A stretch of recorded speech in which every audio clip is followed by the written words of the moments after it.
할렐루야. 오늘은 악인의 형통과 의인의 고난이라는 제목으로 말씀을 나누겠습니다. 우리 인사합니다. 사랑하고 축복합니다. 사랑하고 축복합니다. 아멘. 우리는 이 세상을 살아가면서 종종 이해되지 않는 일들을 경험하는 경우가 있습니다. 그 중에 하나가 바로 악한 사람이 잘 되는 것입니다. 악한 사람이 너무나 형통하는 것. 이것을 보면은 좀 이해하기 힘든 그런 경우가 있지 않습니까? 세상 사람들은 악인이 잘 되는 것을 보면서 이렇게 이야기합니다. 귀신은 뭐 하나? 저런 사람 안 잡아가고. 그리고 예수 믿는 사람들은 이렇게 말합니다. 하나님은 왜 저런 사람들에게 벌을 안 주시고 가만히 내버려 두시는가? 예레미야 선지자도요, 악인이 형통하는 것이 도무지 이해가 안 가서 이렇게 질문합니다. 예레미야 12장 1절 말씀 보세요. 여호와여, 내가 주와 변론할 때에는 주께서 의로우시니이다. 그러나 내가 주께 질문하옵나니 악한 자의 길이 형통하며 반역한 자가 다 평안함은 무슨 까닭이니까? 예레미야 선지자는 분명히 하나님께서는 의로우신데 왜 악한 자를 형통하게 하시고 또 반역한 자가 평안함을 누리도록 그냥 내버려 두시는지 도무지 이해가 가지 않는다는 것입니다. 예레미야의 마음이 솔직히 오늘 저와 여러분의 마음 아닙니까? 그런데 악인이 형통한다는 것은 반대로 생각하면요, 의인이 고난받을 수도 있다 하는 뜻입니다. 악인의 형통이 잘 이해가 되지 않는 것처럼 의로운 사람이 고난받는 것도 잘 이해가 되지 않습니다. 하지만 우리는 하나님의 계획하심을 다 알지 못합니다. 하나님의 섭리를 다 알지 못합니다. 그러나 분명한 것은 하나님 앞에 갔을 때, 훗날 우리가 다시 하나님의 심판대 앞에 섰을 때는 모든 것을 알게 된다 하는 것입니다. 오늘 본문에는 소발의 변론에 대한 욥의 대답이 기록되어 있습니다. 그런데 욥과 친구들이 변론하는 것을 보면요, 욥의 친구들은 점점 더 격앙이 되어서 욥에게 좀 분노하기도 하고 화를 내기도 하고 있지만은 오히려 욥은 점점 더 차분해지는 것을 보게 됩니다. 욥은 먼저 친구들에게 이렇게 말합니다. 2절 말씀 보세요. 새번역 성경으로 볼 텐데요. 너희는 내 말을 건성으로 듣지 말아라. 너희가 나를 위로할 생각이면 내가 하는 말에 귀를 기울여라. 그것이 내게는 유일한 위로이다. 욥의 친구들은 분명히 욥을 위로하기 위해서 찾아왔습니다. 하지만 욥의 친구들은 욥을 위로하는 게 아니라 오히려 욥을 비난하고 상처를 주고 정죄하고 있습니다. 계속해서. 그래서 욥이 답답한 마음에 친구들에게 내 말에 귀를 기울여 주는 것, 좀 내가 하는 말을 잘 들어주는 것, 그게 나한테는 위로가 된다라고 이야기하는 것입니다. 그러면서 욥의 친구들이 그동안 자신을 정죄했던 그 인과 응보 사상에 대해서 논리적으로 반박하고 있는 내용이 오늘 본문 말씀인데요. 즉, 악인들도 너희들 말처럼 무조건 심판받고 벌받는 게 아니라 오히려 세상 가운데 잘 되고 형통할 수도 있다 하는 것을 이야기해주고 있습니다. 본문 7절과 8절에 보면요, 악인들이 어떻게 번성하는지를 말씀하고 있습니다. 어찌하여 악인이 생존하고 장수하며 세력이 강하냐? 그들의 후손이 앞에서 그들과 함께 굳게 서고 자손이 그들의 목전에서 그러하구나. 이 세상에서 악한 사람이 비참하게 되는 것을 말하면서 너가 바로 그렇게 악하기 때문에 이처럼 비참한 지경에 이르게 되었다 하는 것이 지금까지 욥의 세 친구들의 논리였습니다. 그런데 욥은 너희들의 말이 세상적인 관점에서 보면은 또 인과 응보의 논리에서 보면은 맞는 말이지만은 그러나 세상 이치가 다 그렇지는 않더라는 것입니다.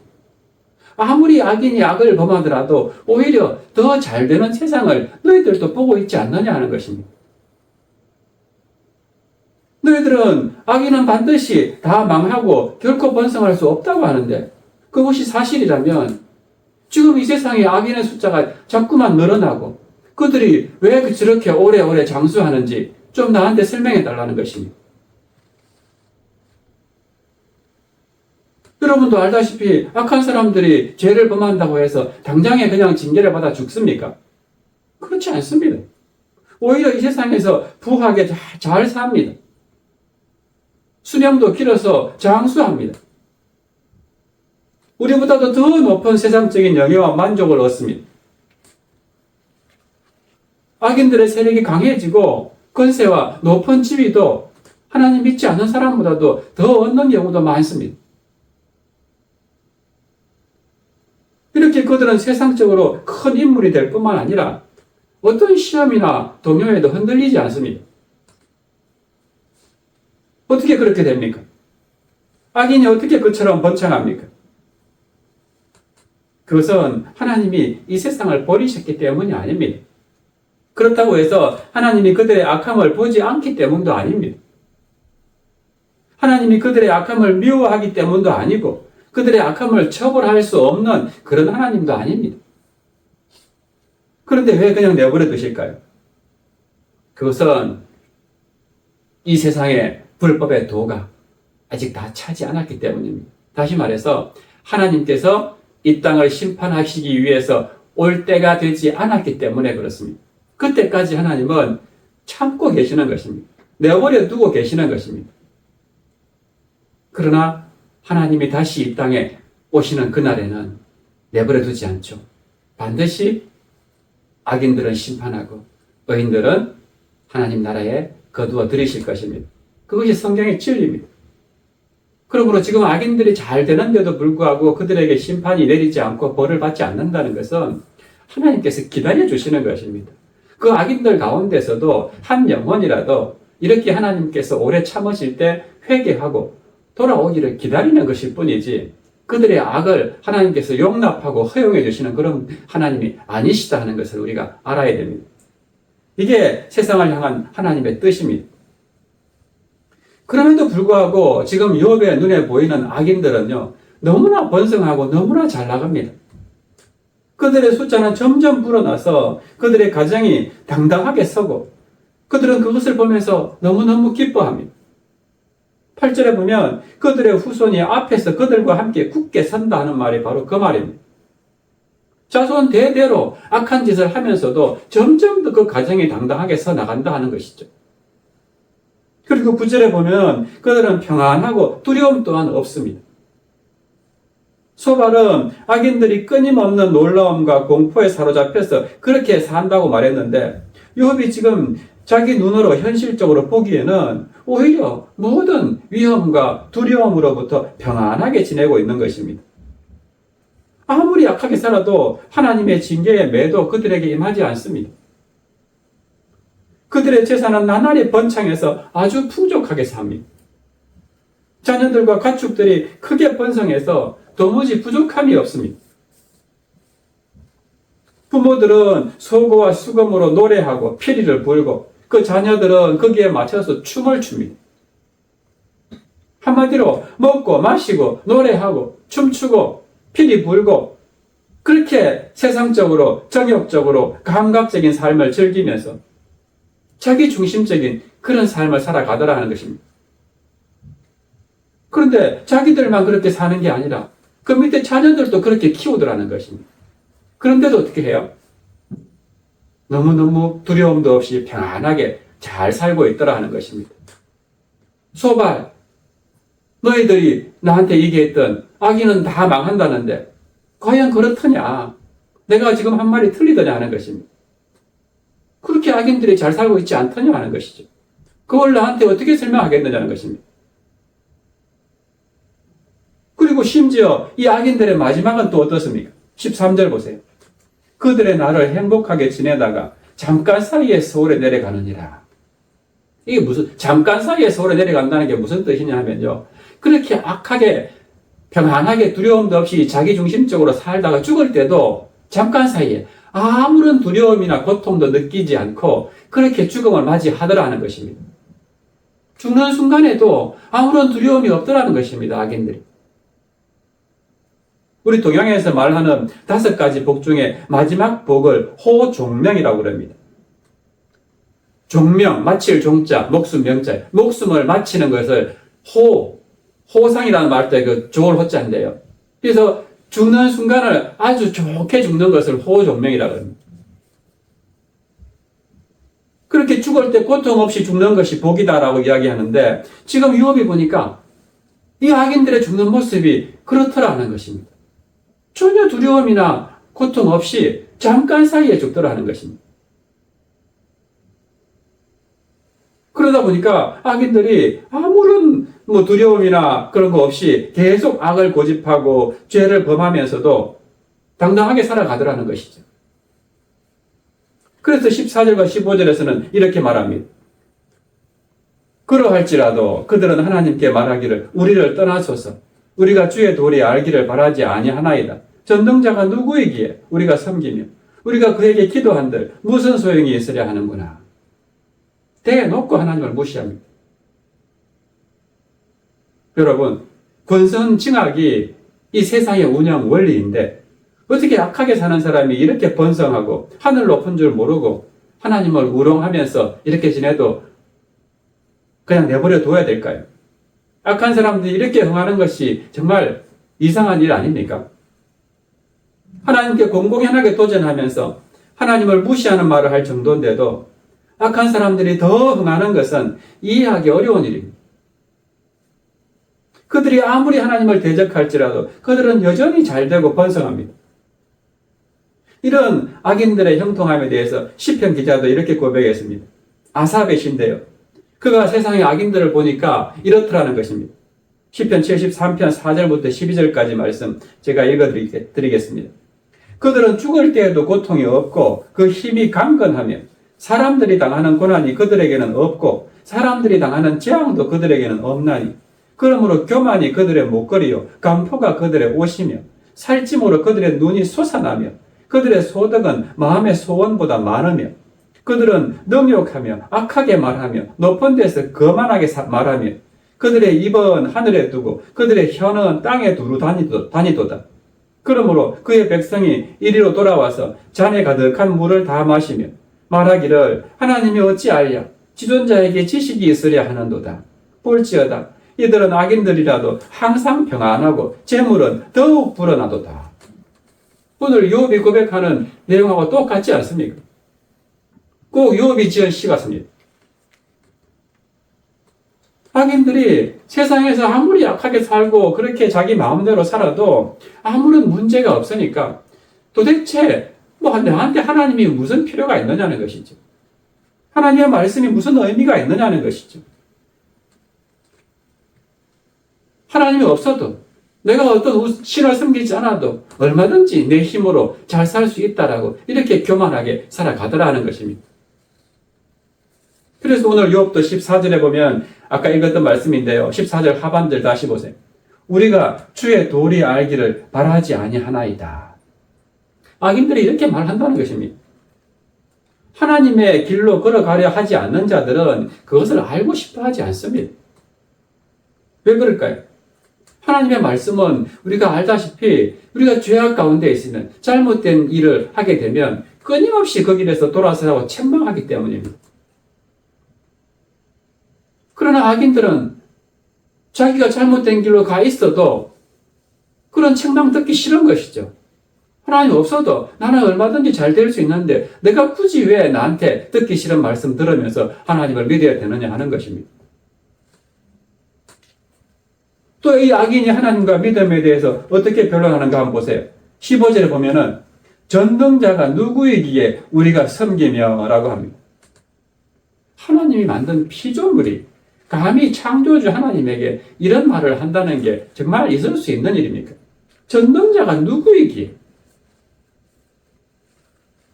예를 들면 부모가 낳은 자식이 이제 좀 머리가 커졌다고 부모한테 대놓고 당신이 내 부모면 답니까? 부모가 누구기에 내가 당신 말을 들어야 됩니까? 이거와 똑같은 거 아닙니까? 그 정도로 교만해지고 목이 꼿꼿해졌다는 것을 우리가 보게 됩니다. 그들은 그 창조주를 섬기고 창조주의 뜻대로 살아가는 것이 피조물의 의무라는 것을 전혀 인정하지 않습니다. 그들은 애굽의 바로왕처럼 전능자가 누구기에 우리가 섬기겠는가? 여호와가 누구시기에 내가 그 말을 듣겠는가? 이렇게 이야기하고 있습니다. 하나님에 대해서 더 이상 무례할 수가 없습니다. 믿음에 대해서 어떻게 이렇게 내목할 수가 있습니까? 교만함의 극치를 보여주는 것이 이 악인들의 삶입니다. 그래서 그 다음에 보면 뭐라고 합니까? 그에게 기도한들 무슨 소용이 있으랴. 내 힘으로도 얼마든지 잘 사는데 내가 알지도 못하는 전능자 그 하나님한테 기도할 이유가 뭐가 있겠느냐 하는 것입니다. 마음만 먹으면은 내 돈으로 내 힘으로 얼마든지 잘 먹고 잘 살 수 있는데 왜 내가 쓸데없이 앉아가지고 시간 낭비하면서 기도하느냐 하는 것이죠. 그러므로 보이지 않는 하나님을 섬기는 것은 헛되다라고 이야기하는 것입니다. 말라기 선지자도 말라기 3장 14절과 15절에 보면 이렇게 말씀합니다. 너희가 말하기를, 이 악인들을 말합니다. 이 악인들이 말하기를 하나님을 섬기는 것이 헛되니 만군의 여호와 앞에서 그 명령을 지키며 슬프게 행하는 것이 무엇이 유익하리요. 지금 우리는 교만한 자가 복되다 하며 악을 행하는 자가 번성하며 하나님을 시험하는 자가 화를 면한다 하노라. 얼마든지 약하게 살아도 하나님의 화가 전혀 임하지 않는다는 것이죠. 물론 우리가 기도만 하면은 갑자기 빚이 갚아지고 없던 아들이 갑자기 생기는 것도 아닙니다. 오히려 경건한 삶이 세상에서 출세를 방해할 수도 있고 또 여러 가지 고난과 어려움을 겪을 수도 있습니다. 그러나요, 기도하는 것이 정말 우리에게 아무런 유익이 없습니까? 그렇지 않습니다. 이사야 58장 3절로 11절 말씀에 보면은요, 이 금식 기도에 대한 내용인데요. 좀 길지만은 제가 읽어드리겠습니다. 우리가 금식하되 어찌하여 주께서 보지 아니하시오며 우리가 마음을 괴롭게 하되 어찌하여 주께서 알아주지 아니하시나이까. 보라, 너희가 금식하는 날에 오락을 구하며 온갖 일을 시키는도다. 보라, 너희가 금식하면서 논쟁하며 다투며 악한 주먹으로 치는도다. 너희가 오늘 금식하는 것은 너희의 목소리를 상달하게 하려는 것이 아니니라. 이것이 어찌 내가 기뻐하는 금식이 되겠으며 이것이 어찌 사람이 자기의 마음을 괴롭게 하는 날이 되겠느냐. 그의 머리를 갈대같이 숙이고 굵은 배와 재를 펴는 것을 어찌 금식이라 하겠으며 여호와께 연락될 날이라 하겠느냐. 그러면서 이제 하나님이 기뻐하는 금식이 어떤 것인지 말씀하십니다. 내가 기뻐하는 금식은 흉악의 결박을 풀어주며 멍에의 줄을 끌어주며 압제당하는 자를 자유하게 하며 모든 멍에를 끊는 것이 아니겠느냐. 또 줄인 자에게 내 양식을 나누어 주며 유리하는 빈민을 집에 들이며 헐벗은 자를 보면 입히며 또 내 고륙을 피하여 스스로 숨지 아니하는 것이 아니겠느냐. 그리하면 내 빛이 새벽같이 비칠 것이며 내 치유가 급속할 것이며 내 공의가 내 앞에 행하고 여호와의 영광이 내 뒤에 호위하리니 내가 부를 때에는 나 여호와가 응답하겠고 내가 부르짖을 때에는 내가 여기 있다 하리라. 그리고 또 한 가지, 만일 내가 너희 중에서 멍에와 손가락질과 허망한 말을 제하여 버리고 줄인 자에게 내 심정이 동하여 괴로워하는 자의 심정을 만족하게 하면 그런 삶을 살면 어떻다는 것입니까? 내 빛이 흑암 중에서 떠올라 내 어둠이 낮과 같이 될 것이며 여호와가 너를 항상 인도하여 메마른 곳에서도 내 영혼을 만족하게 하며 내 뼈를 견고하게 하리니. 그 다음 우리가 너무 잘 아는 말씀이죠. 너는 물된 동산 같겠고 물이 끊어지지 아니하는 샘 같을 것이라. 아멘. 여기 보면 하나님께서 우리에게 바라는 삶이 나옵니다.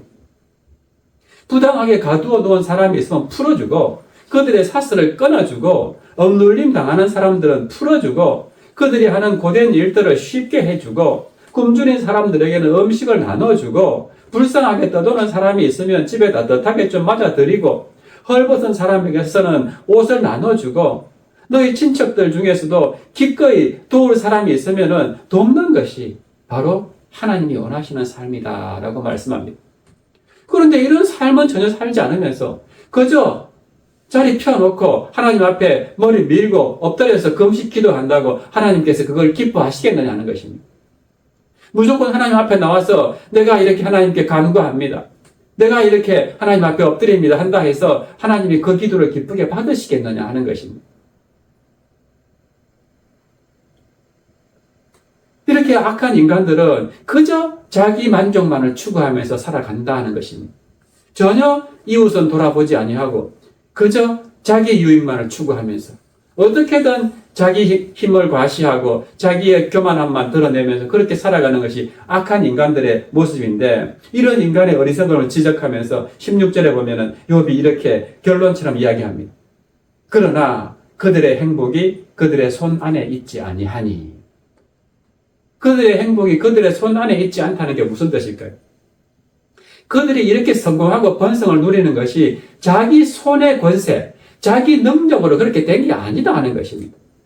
자기들은 내 힘과 내 능력으로 이렇게 잘 산다라고 그렇게 할지 몰라도 욥이 봤을 때는 그 모든 것을 허락하시고 주관하신 분은 하나님이시더라 하는 것입니다. 그렇지 않습니까? 우리가 사실 어떤 일을 하든지 어떤 뭘 하든지 간에 하나님께서 그 환경을 허락하지 않는다면 어떻게 그 일을 할 수가 있습니까? 농부가 농사를 짓더라도 적절한 햇빛이 있어야 되고 비가 내려야 되는데, 또 땅도 비옥해야 되는데, 그런 조건들이 맞지 않다면은 자갈밭에다가 비도 오지 않고 햇볕만 쨍쨍 내리쬐는데 거기에서 무슨 농작물을 키울 수가 있겠습니까? 가나안 땅이 바로 그런 땅이었지 않습니까? 이른 비와 늦은 비를 하나님이 주시지 않으면은 농사를 지을 수 없는 땅입니다. 그렇게 모든 것이 하나님의 은혜로 풍족하게 살 수 있는 땅, 그래서 젖과 꿀이 흐르는 땅이라고 하는데, 이 하나님의 은혜를 잊어버리고 악인들은 뭐라고 한다는 것입니까? 내 손 안에 있는 그 힘으로 내가 이렇게 잘 살고 있다라고 착각하고 있다는 것이죠.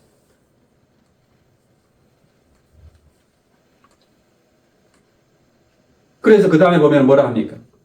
악인의 계획은 나에게서 멀구나. 이 말은 나는 그런 악인들과 같은 마음이 되어서 그들이 말하는 대로 말하고 그들이 행하는 대로 행하지 않습니다. 나의 인생관이나 나의 가치관은 이런 악인들과는 아주 다릅니다 라는 뜻입니다. 악인들의 계획은 나에게서 멀구나. 지금 소바를 비롯해서 이 친구들의 공박은 욥이 끝까지 악인이다. 네가 무언가 우리한테 숨기고 있는 특별한 죄가 있어서 이런 징계를 받는다. 그러니 빨리 회개하고 하나님 앞에 엎드려서 빌어라. 이게 친구들의 주장이었습니다. 그러나 욥은 오늘 결론과 같은 말씀에서 뭐라 합니까? 악인의 계획은 나에게서 멀다는 것입니다. 나는 결코 그와 같은 악한 사람들의 삶을 살지 않는다. 나는 그런 가치관으로 살고 있지 않다라고 이야기하고 있는 것이죠. 이것이 믿는 사람의 바른 자세입니다. 우리는 온갖 죄악을 범하면서도 부끄러워하지 않고 오직 자기 배만 채우면서 사는 이런 악인들로부터 돌아서야 됩니다. 사도 바울도 디모데에게 보낸 편지에서 이렇게 말합니다. 디모데후서 3장 1절부터 5절까지 말씀 보세요. 너는 이것을 알라. 말세에 고통하는 때가 이르러 사람들이 자기를 사랑하며 돈을 사랑하며 자랑하며 교만하며 비방하며 부모를 거역하며 감사하지 아니하며 거룩하지 아니하며 무정하며 원통함을 풀지 아니하며 모함하며 절제하지 못하며 사나우며 선한 것을 좋아하지 아니하며 배신하며 조급하며 자만하며 쾌락을 사랑하기를 하나님 사랑하는 것보다 더하며 경건의 모양은 있으나 경건의 능력은 부인하니. 그 다음에 뭐라 합니까? 이 같은 자들, 이같이 악한 자들에게서 네가 돌아서라 라고 말씀합니다. 이 악한 세상에서 우리가 신앙인이라면 돌아서라 하는 것입니다. 욥의 지금 마지막 말씀과 같은 거 아닙니까? 악인의 계획은 나에게서 멀구나. 마지막 때 인간들은 이렇게 자기 중심적인 삶을 살아간다는 것입니다. 믿는 사람들은 하나님이 먼저고 그 다음이 이웃이고 맨 마지막이 자기 자신인데 그 순서를 뒤집어 놓아서 항상 내가 먼저고 하나님은 눈에 보이지도 않습니다. 제일 마지막에 놓는 것이죠. 오늘 이 시대의 문제가 여기 있습니다. 영어로 God, 하나님, God를 철자를 뒤집으면 뭐가 됩니까? DOG가 됩니다. 도구가 됩니다. 세상 사람들은 하나님을 믿는 것이 아니라 도구 같은 삶을 살고 있더라는 것입니다. 그런데 너 디모데는 그렇게 살지 말아라. 다르게 살아라 하는 것입니다. 그리스도인은 세상과는 다른 데가 있어야 한다는 것입니다. 세상을 본받지 말라는 것입니다. 세상은 수단과 방법을 가리지 않고 무조건 얻고 누리고 잘 살기만 하면 된다라고 그렇게 살아가지만 우리는 그렇지 않습니다. 비록 고난받고 어려움이 당한다 할지라도 이 세상이 다가 아니기 때문에 이 세상 끝날에는 반드시 하나님의 공의로운 심판이 있게 되고 우리는 악인들이 망하고 벌받는 것을 그때가 되면은 밝히 알고 보게 될 것입니다. 그러나 반대로 의인이 아무리 고난당하고 어렵고 힘들게 산다 할지라도 그때가 되면은 하나님은 우리를 높여주시고 하나님의 영광의 보좌 우편에 예수님을 세우셨듯이 오늘 우리 또한 그와 같은 존귀와 영광을 얻게 된다는 것을 기억하시기를 바랍니다. 신앙생활이라는 것이 무엇일까요? 외양간에 소가 없고 창고에 곡식이 없을지라도 감사하는 생활입니다. 풀무불 속에서 건져주지 않는다 할지라도 우상에게 절하지 않는 생활입니다. 억울하게 감옥에 갇히고 풀려날 길이 없다 할지라도 그 안에서 하나님을 찬양하고 기도하는 생활입니다. 다른 사람은 다 세상을 따라가지만 나만은 따라가지 않고 고난을 각오하고 나서는 삶이 바로 신앙생활입니다. 그래서 신앙생활을 우리가 좁은 길, 좁은 문이라고 합니다. 그 길이 생명의 길이기 때문이죠. 저는 오늘 이 말씀을 듣는 여러분이 어떤 상황 가운데 놓여 있는지 다 알지 못합니다. 어떤 분은 악인의 형통을 보면서 불평하고 있는 분들도 있을 겁니다. 나는 나름대로 주님을 위해서 헌신하고 열심히 기도하면서 신앙생활 하는데 왜 오히려 나는 어려움을 당하는가? 이런 의문을 품고 계신 분도 있을 겁니다. 어떤 형편과 상황 가운데 처해 있든지 중요한 것은요, 하나님을 향한 우리의 믿음이 흔들리지 않는 것입니다. 이 땅에서 일어나는 문제나 상황들은 우리의 지식과 경험으로 판단할 수 있는 것이 아닙니다. 다 하나님의 섭리 가운데 있기 때문입니다. 그러므로 우리가 하나님 앞에 가면은 마지막 심판 때가 되면 모든 문제와 상황들이 다 정리가 된다는 것을 믿는다면은 지금 있는 이 모든 상황을 있는 그대로 받아들이시기를 바랍니다.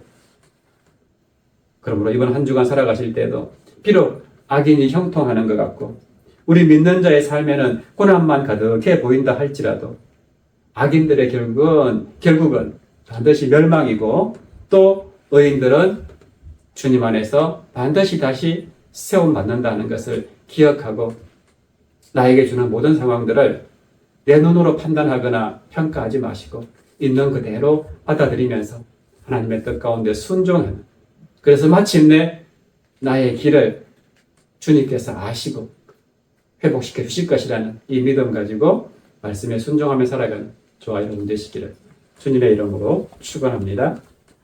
아멘. 우리 그래서 이 시간 주가 보이신 생명의 길 함께 찬양하고 기도합니다.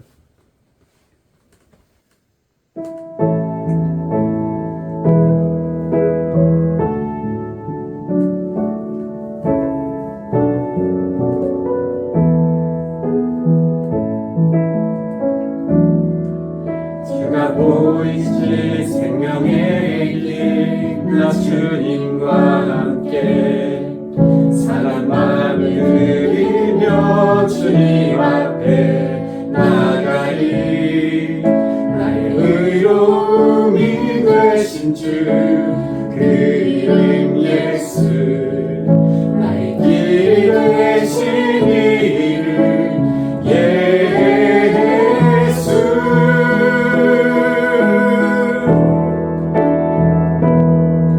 나의 길 오직 그가 하시나니 나를 떠연하신 후에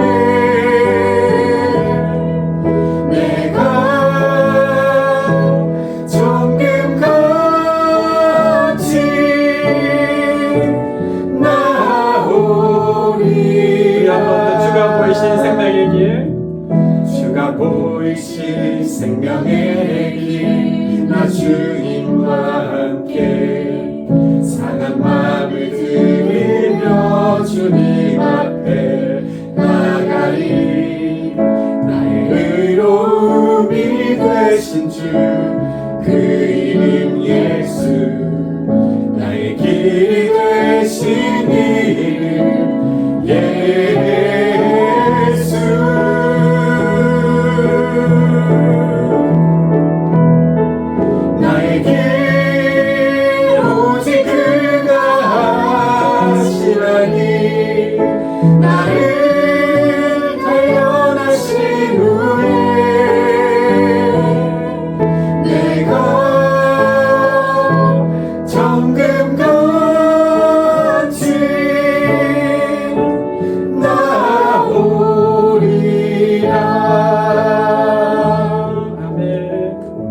시간 우리 함께 주신 말씀 생각하면서 기도했으면 좋겠습니다. 비록 세상 가운데 악인이 형통하고 의인이 고난당하는 일을 우리가 보게 된다 할지라도 하나님 우리의 지식과 경험으로 함부로 정죄하거나 판단하지 않기를 원합니다.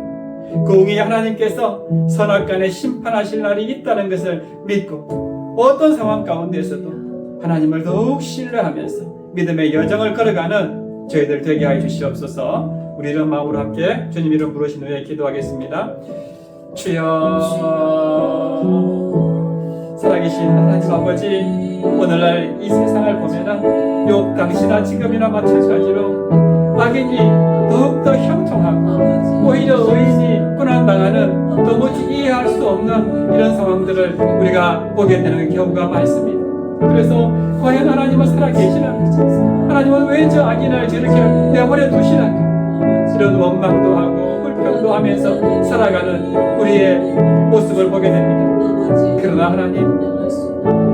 하나님은 반드시 말씀대로 당신께서 심판하시는 그날 선악간의 모든 것을 바르게 분별하고 심판하셔서 악인은 영원한 형벌, 의인은 다시 하나님의 나라로 인도하신다는 것 우리가 분명히 기억하고 내 눈으로는 내 지식과 내 경험과 내 눈으로는 도무지 이해할 수 없는 이런 불공평한 현실을 본다 할지라도 모든 것이 다 하나님의 섭리 가운데 있다는 것을 기억하고 내 마음대로 판단하고 정죄하는 어리석은 자가 아니라 모든 것을 하나님께 맡기고 오히려 이런 현실 가운데에서 더욱더 하나님을 의뢰하고 하나님을 의지하면서 하나님께 가까이 나아감으로 하나님의 사람으로서 더욱 성숙한 믿음으로 아버지 하나님 악인들을 향해서도 우리가 기도할 줄 아는 그런 그리스도인들 되게 하여 주시옵소서.